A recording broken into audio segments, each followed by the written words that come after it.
The Barrel Stories Project is an oral history archive that's going to live on the internet, and it's going to be a place where people who have been through the experience of parental separation through migration, and we're talking about caregivers, we're talking about children, we're talking about migrated parents.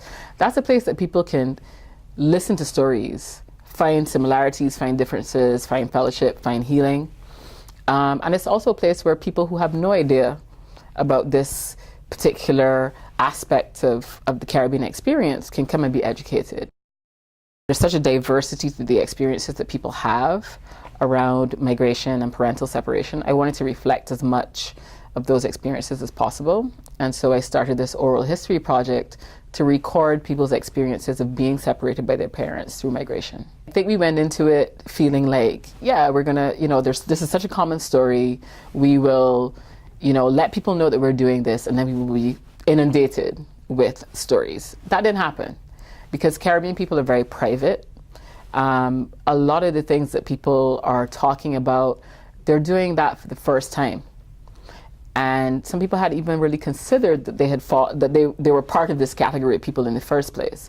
So we really had to sort of step back and really go through a process of educating people, screening the film in more places, explaining to them, what a barrel child, which is the term that is often used, what that is, and whether or not, they fall into that category. The image of the barrel, both in the film and as the name of the project, the Barrel Stories Project, it's very significant for me because I see the barrel as the way in which people who've migrated maintain their links. They provide material support, but really that barrel also is a reflection of how well they're doing, and it's a reflection of their emotional state. What they put in there isn't necessarily always things of value. It may be something of an emotional significance. It could be photos as well of their life in this other country. It really is a link between the home they left behind and the home that they're trying to build in the new place. My hope for the Barrel Stories Project is that after we've done, I guess what you would call a tour, where we're actually able to present the project in person to people, to assure them that the project is really for a good cause, that they can trust us. After that, we really want to develop a way for people to submit their own stories. Obviously, we can't go everywhere. We can't be everywhere. At this point, it's pretty much our own funds that we're using. So what we really want to do is get to a point where people can use their phones. People can, be interviewed by Skype. People can be interviewed over the phone, and we can record interviews that way that can go up on the website. Because obviously, we're limited in our reach of where we can go.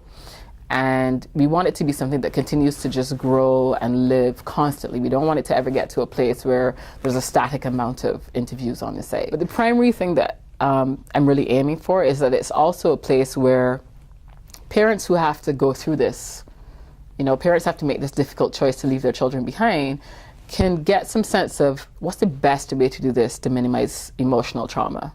What's the best way that I can choose the right caregiver for my child, that I can stay in touch with my child, other than through sending things. So the Barrel Stories Project really is, yes, it's an oral history archive, but it's not meant to be just some place where you passively sit and listen. It's meant to be something that actually reaches out and helps to impact policy, helps to impact people's parenting, helps to impact adults who maybe have not talked about this before, and allow people to sort of shed some of the traumatic experiences that they may have had.